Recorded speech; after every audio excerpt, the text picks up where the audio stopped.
നമുക്ക് രേവതിയുടെ സച്ചിയുടെ വരാൻ പോകുന്ന ദിവസങ്ങളിൽ നല്ലൊരു കഥ കേട്ടാലോ? വീഡിയോ ഇഷ്ടപ്പെടുവാണെന്ന് ഹൈപ്പ് ചെയ്യാൻ മറക്കരുതേ. ആദ്യമായി കാണുന്നവരാണെങ്കിൽ സബ്സ്ക്രൈബ് ചെയ്യാനും മറക്കരുത് കേട്ടോ. അങ്ങനെ നമ്മൾ ഒടുവിൽ കാണുന്ന വർഷയെ പോയി രേവതി സച്ചിയും കൂടെ കാര്യങ്ങളൊക്കെ പറഞ്ഞ് മനസ്സിലാക്കി വീട്ടിലേക്ക് കൂട്ടിക്കൊണ്ട് വരുന്നുണ്ട്.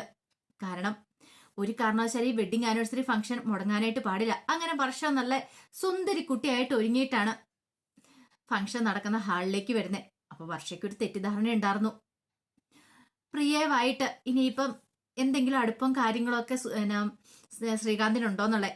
എന്താണെങ്കിലും അങ്ങനെയൊന്നും ഇല്ല. ഒരു അപകടം സംഭവിച്ചപ്പം അവളെ എടുത്തോണ്ട് ഹോസ്പിറ്റലിലേക്ക് പോകാനായിട്ട് ഒരുങ്ങിയതാണ്. അതൊക്കെ അറിഞ്ഞു കഴിഞ്ഞപ്പോഴത്തേനും വർഷയ്ക്കും ഭയങ്കര ടെൻഷനായി. താൻ ഒരു കാരണവശാലും ഇങ്ങനെയൊന്നും ചെയ്യാൻ പാടില്ലായിരുന്നു. തനിക്ക് ശ്രീകാന്തിനോടൊന്ന് ചോദിക്കായിരുന്നു. ഒരു ചെറിയ തെറ്റിദ്ധാരണയുടെ പേരിലാണ്, എന്തിനേറെ പറയുന്നു, അവസാനം ഡിവോഴ്സ് ചെയ്യാൻ വരെ തീരുമാനിച്ചിട്ടുണ്ടായിരുന്നു വർഷയ്ക്ക് ഇനി ഈ ജീവിതം വേണ്ട ശ്രീകാന്തുമായിട്ടുള്ള.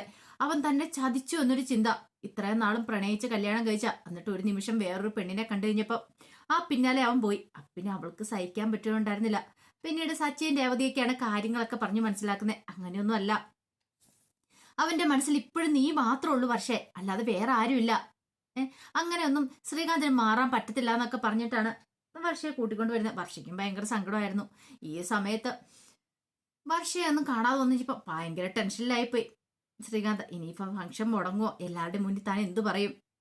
അതോടൊപ്പം തന്നെ സച്ചിയെ രേവതിയും കണ്ടില്ലല്ലോ. ചന്ദ്രമതിക്ക് ചില സംശയങ്ങളൊക്കെ ഉണ്ടായി. പോരാത്തതിന് മധുസൂദനും മഹിമയും ഒക്കെ ശ്രീകാന്തിനോട് ദേഷ്യപ്പെടുവാണ്. സത്യം പറ, എന്റെ മോളെന്തിയെ ഇത്ര സമയമായിട്ട് അവളെ കാണുന്നില്ലല്ലോ, അവള് ഇവിടേക്ക് വരേണ്ടതല്ലേ? ഓരോരോ കാരണങ്ങൾ പറഞ്ഞ് ശ്രീകാന്ത് ഇങ്ങനെ മാറ്റി വിട്ടോണ്ടിരുന്നു. പക്ഷേ എങ്കിൽ അവര് സമ്മതിച്ചില്ല. എന്തോ എന്റെ മോൾക്ക് സംഭവിച്ചിട്ടുണ്ട്, സത്യം പറ, അല്ലെ ഞങ്ങള് പോലീസ് കംപ്ലൈന്റ് ചെയ്യും. വിളിച്ചിട്ടാണ് ഒട്ട് കിട്ടുന്നില്ല, ഫോണിൽ വിളിച്ചിട്ട് കിട്ടുന്നുണ്ടായിരുന്നില്ല വർഷയുടെ. അങ്ങനെ ആകെപ്പാടെ ശ്രീകാന്ത് പെട്ടു നിൽക്കുന്ന സമയത്താണ് സച്ചിൻ രേവതിയും കൂടെ വർഷയും കൊണ്ട് അങ്ങോട്ടേക്ക് വരുന്നത്. അവരെ കണ്ടു കഴിഞ്ഞപ്പോഴത്തേനും ശ്രീകാന്തിന് സമാധാനം. രക്ഷപ്പെട്ടു, വർഷ നല്ല സുന്ദരിയായിട്ടാണ് വന്നിരിക്കുന്നത്. അങ്ങനെ വർഷ അങ്ങോട്ട് വന്നു കഴിഞ്ഞപ്പോഴത്തേനും മഹിമയും മധുസൂദനൊക്കെ ഓടി അങ്ങ് ചെന്നു. എന്നിട്ട് വർഷയെ കെട്ടിപ്പിടിച്ചിട്ട് ചോദിച്ചു, മോളെ നീ ഇത് എവിടെയായിരുന്നു? നിനക്ക് എന്ത് പറ്റിയതായിരുന്നു? എത്ര സമയം ഞങ്ങൾ വെയിറ്റ് ചെയ്ത് നിൽക്കണമെന്നറിയാവോ? നീ ഇന്ന് ഡബിങ്ങിന് പോകേണ്ട വല്ല കാര്യം ഉണ്ടായിരുന്നോ? അത് കേട്ടപ്പോ വർഷ പറഞ്ഞു, അത് പിന്നെ എനിക്ക് പോകാതിരിക്കാൻ പറ്റുമോ? എന്റെ ജോലി എനിക്ക് കൃത്യമായിട്ട് നടത്തണ്ടേന്ന് ചോദിച്ചു. അപ്പൊ ഇത്രയും സമയം ഞങ്ങൾ വെയിറ്റ് ചെയ്തോ എന്ന് ശ്രുതി ചോദിച്ചു. ശ്രുതിക്ക് പണ്ടേ ഇത്തിരി ഇതുള്ളതാണല്ലോ, അതുപോലെ തന്നെ ശ്രുതിക്കും ഞങ്ങൾക്ക് ഷോപ്പൊക്കെ ഉള്ള ഇത്ര സമയം ഞങ്ങൾ വന്ന് വെയിറ്റ് ചെയ്യുന്നു എന്നൊക്കെ ഇങ്ങനെ പറഞ്ഞു. ആ സമയം മഹിമ ചോദിച്ചു, എന്താ മോളെ നീ ഇത്ര ലേറ്റ് ആയെന്ന് ചോദിച്ചു. അത് പിന്നെ ഈ ഡ്രസ്സ് തയ്ച്ചിട്ടില്ലായിരുന്നു, അത് കുറച്ച് ലേറ്റായി തയ്ച്ചു കിട്ടാനുണ്ട്, അപ്പൊ അതുകൊണ്ടാണ് ഇത്ര ലേറ്റ് ആയെന്ന് പറഞ്ഞു. അപ്പോഴേക്കും അച്ഛമ്മയൊക്കെ അങ്ങോട്ട് വന്നു. അച്ഛൻ പറഞ്ഞു, സാരമില്ല പോട്ടെ, കാരണം സമയത്ത് തന്നെ എത്തിയല്ലോ, കേക്ക് കട്ടിയതിന് മുമ്പ് തന്നെ എത്തിയല്ലോ, അതുകൊണ്ട് ഇനിയിപ്പോൾ ആരും ടെൻഷൻ അടിക്കണ്ട, എല്ലാവരും കൂടെ വരാനൊക്കെ പറയണം. ഈ സമയത്ത് മഹിമ വർഷനെ നോക്കി. മഹിമയുടെ ഉള്ളിൽ എന്തൊക്കെയോ ചില സംശയങ്ങളൊക്കെ ഉണ്ടായി. ഇവള് പറയുന്നത് ശരിയാണോ ഇല്ലയോന്നോ, എന്തോ കള്ളത്തരം ഒളിപ്പിച്ച് വെക്കുന്ന പോലെ തോന്നുവാണ്. അപ്പോഴേക്കും സച്ചിൻ രേവതി പറഞ്ഞു, ഇനിയിപ്പോൾ ആരും നിൽക്കേണ്ട, വാ, ഫംഗ്ഷൻ തുടങ്ങാൻ സമയമല്ലേ, നമുക്ക് കേക്ക് കട്ട് ചെയ്യാന്നൊക്കെ പറഞ്ഞുകൊണ്ട് വിളിക്കുവാണ്. മധുസൂദൻ ഒട്ടും പിടിക്കുന്നുണ്ടായിരുന്നില്ല. കാരണം ആ ഹാളിലാണെങ്കിൽ ഭയങ്കര ചൂട്, അങ്ങനെ ഇങ്ങനെ AC ഉള്ള ഹാള് പറയണായിരുന്നു. AC ഇല്ലാത്തതിന് ചൂടും കാര്യങ്ങളൊക്കെ ഉണ്ട്. അപ്പൊ അങ്ങനെ കുറെ കാര്യങ്ങളൊക്കെ ആയിരുന്നു. മധുസൂദന് തൊടുന്നതും പിടിക്കുന്നതും എല്ലാം കുറ്റമാണ്. അതിന് കുറ്റം പറഞ്ഞുകൊണ്ടിരിക്കുക. അച്ചമ്മയ്ക്ക് ഇതൊക്കെ കണ്ടും കേട്ടും കഴിയുമ്പോൾ നല്ല ദേഷ്യം വരുന്നുണ്ട്. അച്ചമ്മയുടെ സ്വഭാവം വെച്ച് അപ്പൊ തന്നെ അടിച്ചിറക്കണ്ട.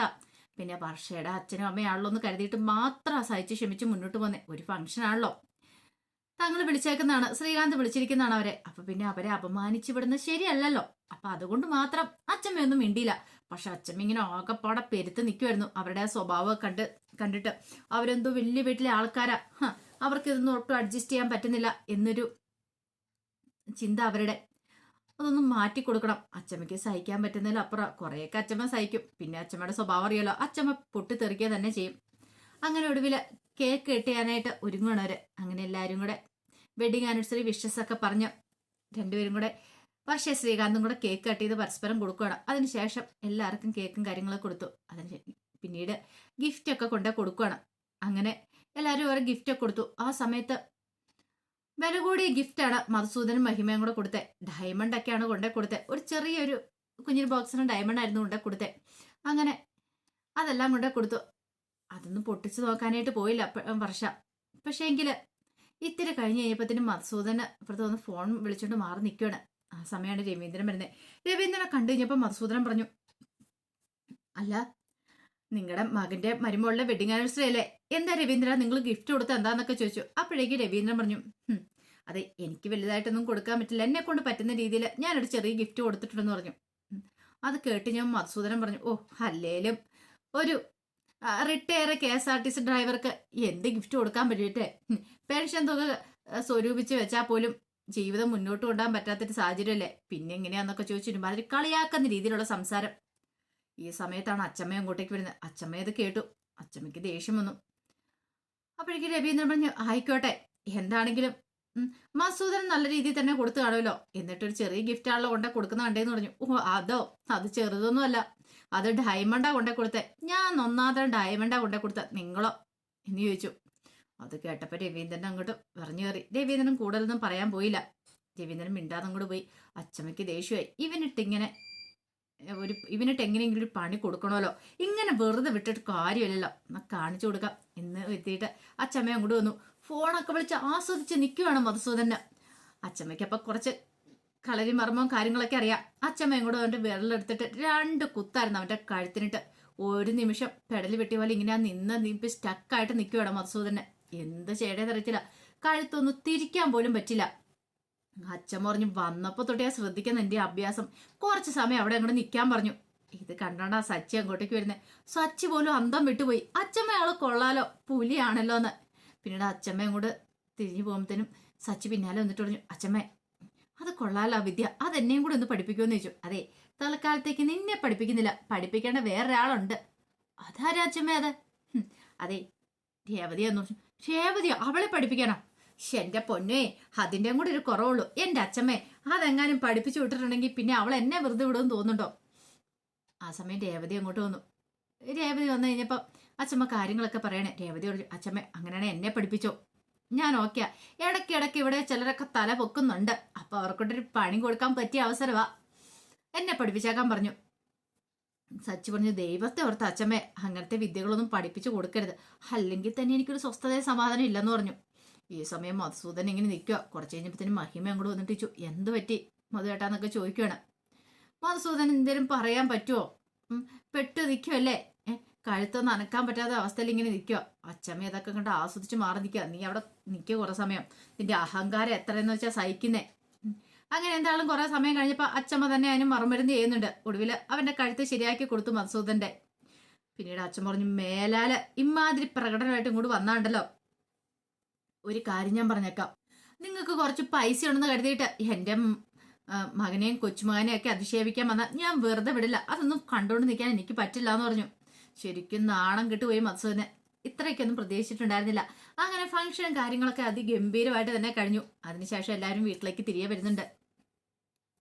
വീട്ടിലേക്ക് തിരികെ വന്നു കഴിഞ്ഞപ്പോഴത്തേനും ശ്രീകാന്തും വർഷയും ചേർന്ന് രേവതിക്ക് ഒരു സമ്മാനം കൊടുക്കാൻ തന്നെ തീരുമാനിച്ചു. കാരണം രേവതി സച്ചി ഉള്ളതുകൊണ്ട് മാത്രമാണ് ഈ ഫംഗ്ഷനൊക്കെ ഗംഭീരമായിട്ട് നടന്നത്. അല്ലായിരുന്നെങ്കിൽ ഒരു കാരണവശാലും നടക്കില്ലായിരുന്നു. അവർ കൃത്യസമയത്ത് തന്നെ പോയി വർഷ കാര്യങ്ങളൊക്കെ പറഞ്ഞ് മനസ്സിലാക്കി കൂട്ടിക്കൊണ്ട് വന്നുകൊണ്ടാണ്. അപ്പോൾ ഫംഗ്ഷനൊക്കെ നല്ല ഗ്രാൻഡായിട്ട് തന്നെ നടന്നേ. അങ്ങനെ ഒരു ഗിഫ്റ്റ് രേവതി ചേച്ചിക്ക് എൻ്റെ വകയായിട്ടുണ്ടെന്ന് വർഷ പറഞ്ഞു. അത് കേട്ടപ്പം ശ്രുതിയുടെ ഒക്കെ മുഖമൊക്കെ അങ്ങോട്ട് മാറി വല്ലാതെയായിപ്പോയി. കാരണം രേവതിയാണെങ്കിൽ അവർക്ക് സമ്മാനമായിട്ട് കൊടുത്തത് ഒരു രേവതി പൂവുണ്ടാക്കിയ ഒരു പൂക്കുട പോലെ ഒരു സംഭവമായിരുന്നു കൊടുത്തത്. കാരണം രേവതിയിൽ അതിന് മാത്രം പൈസയൊന്നും ഇല്ലല്ലോ. രേവതിയെ കൊണ്ട് പറ്റുന്ന രീതിയിലൊരു സമ്മാനമൊക്കെ ആയിരുന്നു കൊടുത്തത്. പക്ഷേ വർഷ രേവതിക്ക് ഒരു സമ്മാനം കൊടുക്കാൻ തീരുമാനിച്ചെന്ന് അറിഞ്ഞു കഴിഞ്ഞപ്പം ശ്രുതിയോട് പറഞ്ഞു, ഇതെന്തിനാ? അതിന് ഇവരുടെ അല്ലേ വെഡിങ് ആനിവേഴ്സറി, ഇവർക്കല്ലേ സമ്മാനം കൊടുക്കണ്ടേ, പകരം എന്തിനാ തിരിച്ചു കൊടുക്കണമെന്ന് ചോദിച്ചു. ഇത് വർഷ കേട്ടു. അപ്പോഴേക്കും ശ്രുതി പറഞ്ഞു, അത് പിന്നെ ഇത് വർഷ കേട്ടെന്ന് അറിഞ്ഞു കഴിഞ്ഞപ്പോഴത്തേനും ശ്രുതി പറഞ്ഞു, അല്ല അങ്ങനെ ഞാൻ ചോദിച്ചാൽ പറഞ്ഞൊന്നും അല്ല, സാധാരണഗതിയിൽ വർഷയ്ക്കല്ലേ ഗിഫ്റ്റ് തരണ്ടേ, അപ്പോൾ വർഷ എന്തിനാ തിരിച്ചു? ഓ, അതാണ് കാര്യം. അതെ, എൻ്റെ ഫംഗ്ഷന് വേണ്ടിയിട്ട് ഹോളൊക്കെ ഡെക്കറേറ്റ് ചെയ്ത് എല്ലാ കാര്യങ്ങളൊക്കെ നടത്തിയത് രേവതി ചേച്ചിയില്ലേ, അതുകൊണ്ടാന്ന് പറഞ്ഞു. അല്ലാതെ പിണങ്ങി പോയ സമയത്ത് പോയി കൂട്ടിക്കൊണ്ട് വന്ന കാര്യത്തെക്കുറിച്ചൊന്നും പറഞ്ഞില്ല. ആ കാര്യത്തെക്കുറിച്ച് ആർക്കും അറിയണ്ടായിരുന്നില്ല. രേവതിക്കും സച്ചിക്കും ശ്രീകാന്തിനും മാത്രം അറിയണ്ടായിരുന്നുള്ളൂ ആ കാര്യങ്ങളൊക്കെ. അങ്ങനെ ഒടുവിൽ എന്ത് ചെയ്തു, വർഷ ഒരു സമ്മാനം കൊടുക്കുകയാണ്.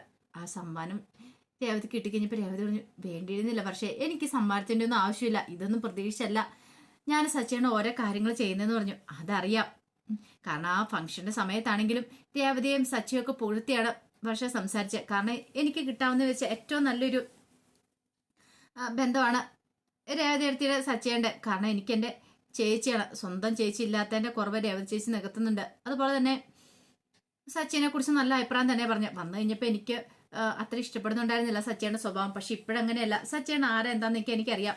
വിദ്യാഭ്യാസം കുറവുണ്ടെന്നുള്ളൂ, പക്ഷെ കാര്യങ്ങളൊന്നും അങ്ങനെയല്ല. നല്ല രീതിയിലാണ് സച്ചേൻ്റെ പെരുമാറ്റം. ആദ്യം കാണുന്നവരും സംശയിച്ചു പോകും. അപ്പോൾ ആ പുകഴത്തിലും കാര്യങ്ങളൊക്കെ ശ്രുതിക്കുന്നു അപ്പോഴും ഒട്ടും ഇഷ്ടപ്പെടുന്നുണ്ടായിരുന്നില്ല. പോരാത്തന്നെ ചന്ദ്രമതിക്കിട്ടൊരു പണി കൊടുത്താൽ സംസാരിച്ചേ. അതോടൊപ്പം തന്നെ രവീന്ദ്രനെ പുകഴ്ത്തി പറയുകയും ചെയ്തു, എനിക്ക് എൻ്റെ അച്ഛനെ പോലെ തന്നെയാണ് ഇവിടുത്തെ അച്ഛനെന്നൊക്കെ. അതൊക്കെ കേട്ട് കഴിഞ്ഞപ്പോൾ ചന്ദ്രമതിക്ക് സഹിക്കാൻ പറ്റുന്നുണ്ടായിരുന്നില്ല. തന്നെ കുറിച്ച് നല്ല വാക്കൊന്നും പറഞ്ഞില്ല, ബാക്കി എല്ലാവരെ കുറിച്ച് നല്ലതൊക്കെ പറഞ്ഞു. അപ്പൊ ആ ഒരു ദേഷ്യ സങ്കടമൊക്കെ ശ്രുതിക്കും ഉണ്ടായിരുന്നു. പോരാത്തന്നെ ഈ വീട്ടിൽ വന്ന് ഇപ്പൊ ഗിഫ്റ്റും കൂടെ കൊടുത്തത്. പിന്നീട് രേവതിയോട് പറഞ്ഞു, എൻ്റെ സ്വന്തം ചേച്ചിയെ പോലെ ഞാൻ കരുതുന്നുണ്ടാ ഇങ്ങനെ സമ്മാനങ്ങളൊക്കെ തന്നെ. എനിക്കൊരു ആപത്ത് വന്നാലും എപ്പോഴും എൻ്റെ കൂടെ തന്നെ നിൽക്കുന്നുണ്ടല്ലോ. അങ്ങനെ ഒടുവിൽ രേവതി സമ്മാനം പൊട്ടിച്ച് നോക്കണം. ഓപ്പൺ ചെയ്ത് നോക്കിക്കഴിഞ്ഞപ്പോഴത്തേനും അതിനകത്ത് നല്ലൊരു മൊബൈൽ. ഈ മൊബൈൽ ഫോൺ കണ്ടിപ്പോൾ രേവതി പറഞ്ഞു, ഇതിൻ്റെ ഒന്നും ഉണ്ടായിരുന്നില്ല. എന്തിനാ വർഷം എനിക്കിതൊക്കെ. അതെ, രേവതി ചേച്ചി ഇപ്പം പൂ കൊടുക്കാനൊക്കെ പുറത്തൂടെയൊക്കെ പോകുന്നില്ലേ. അത് മാത്രമല്ല ഓഡിറ്റോറിയൊക്കെ ഡെക്കറേറ്റ് ചെയ്യാനൊക്കെ പോകുന്നുണ്ട്. അപ്പം രേവതി ചേച്ചിക്ക് നല്ലൊരു ഫോൺ ആവശ്യം, അതുകൊണ്ടാന്ന് പറഞ്ഞു.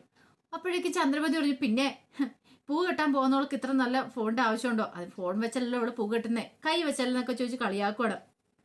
അത് കേട്ടപ്പോൾ ശ്രീകാന്ത് പറഞ്ഞു, അമ്മേ അതെ ചേച്ചി പഴയതുപോലെ ഒന്നുമല്ല, മണ്ഡപമൊക്കെ ഡെക്കറേറ്റ് ചെയ്യാൻ പോകുന്നുണ്ട്. അപ്പോൾ അതിൻ്റെ ഫോട്ടോസും കാര്യങ്ങളൊക്കെ പിടിക്കണമെങ്കിൽ പുതിയ ഐഡിയാസ് ഒക്കെ സെർച്ച് ചെയ്യണമെങ്കിൽ ഫോൺ അത്യാവശ്യമാണ്, അതുകൊണ്ടാന്ന് പറഞ്ഞു. ചന്ദ്രമതിക്ക് സഹിക്കാൻ പറ്റിയില്ല. പോരാത്തതിന് ശ്രുതിക്ക് ഇത്ര വില കൂടിയ ഫോണൊക്കെ മേടിച്ച് കൊടുക്കാന്ന് പറഞ്ഞാലേ തങ്ങൾക്കൊന്നും മേടിച്ചു തന്നില്ല, രേവതിക്ക് വാങ്ങിച്ചു കൊടുത്തു എന്നൊക്കെ ഒരു ചിന്തയായിരുന്നു. എന്താണെങ്കിലും രേവതിക്ക് സജിയും ഭയങ്കര സന്തോഷമായി. അവരതിന് താങ്ക്സ് ഒക്കെ പറയുന്നുണ്ട്. ഇതേ സമയം അസൂയോടുകൂടി അവരെ നോക്കിയിട്ട് ശ്രുതിയും കൂടെ അകത്തേക്ക് കയറി പോകുന്നേ. പിന്നീട് ചന്ദ്രമതി അകത്തേക്ക് കയറി പോകുമ്പോഴത്തേനും രവീന്ദ്രൻ പറഞ്ഞു, കണ്ടോ ചന്ദ്രേ, ഇതാ പറഞ്ഞ കൊടുത്താൽ കിട്ടുമെന്നുള്ള കാര്യം കണ്ടില്ലേ. രേവതി അവരെ മനസ്സോട് സ്നേഹിക്കുന്നുണ്ട്, അതിനവര് തിരികെ കൊടുക്കുന്ന കണ്ടോ, അത് അവരുടെ സ്നേഹ സമ്മാനമാണെന്ന് പറഞ്ഞു. ചന്ദ്രമതി പറഞ്ഞു, പിന്നെ സ്നേഹ സമ്മാനം, അവളുടെ അമ്മായിമ്മയെ ഇവിടെ ഞാനുണ്ട്, എന്നിട്ട് എനിക്കൊന്നും തരാൻ തോന്നിയില്ലെന്ന് പറഞ്ഞു. അതിന് നീ എന്താ അവൾക്ക് വേണ്ടി ചെയ്തു കൊടുക്കുന്നേ? പിന്നെ ഞാനൊന്നും ചെയ്തു കൊടുക്കുന്നില്ലേ? പിന്നെ ചെയ്തു കൊടുക്കുന്നുണ്ട് പോലും. എടി രേവതി ചെയ്തു കൊടുക്കുന്നതിന് 4-1 നീ ചെയ്തു കൊടുക്കുന്നുണ്ടോ? എന്തേലും ഒരു കാര്യം ചെയ്തു കൊടുക്കുന്നുണ്ടോ? പിന്നെ സമ്മാനം വേണമെന്ന് പറഞ്ഞ് കൈ നീടിച്ചിട്ട് കാര്യമൊന്നുമില്ല എന്ന് പറഞ്ഞുകൊണ്ട് രവീന്ദ്രൻ ചന്ദ്ര എടുത്തിട്ട് കുടയുന്നുണ്ട്. എന്താണെങ്കിലും നല്ല പണി തന്നെയാണ് ചന്ദ്രമതിക്കും ശ്രുതിക്കിട്ടും കിട്ടുന്നത് തന്നെ. അപ്പം അതിൻ്റെ കഥകളൊക്കെ നമ്മൾ കാണാൻ പോകുന്നത്. ആ കഥകൾക്കായി നമുക്ക് എല്ലാവർക്കും കാത്തിരിക്കാം കേട്ടോ. ഒരിക്കൽ കൂടി എല്ലാവർക്കും ശുഭദിനം നേർന്നുകൊണ്ട് നിർത്തുന്നു. നന്ദി.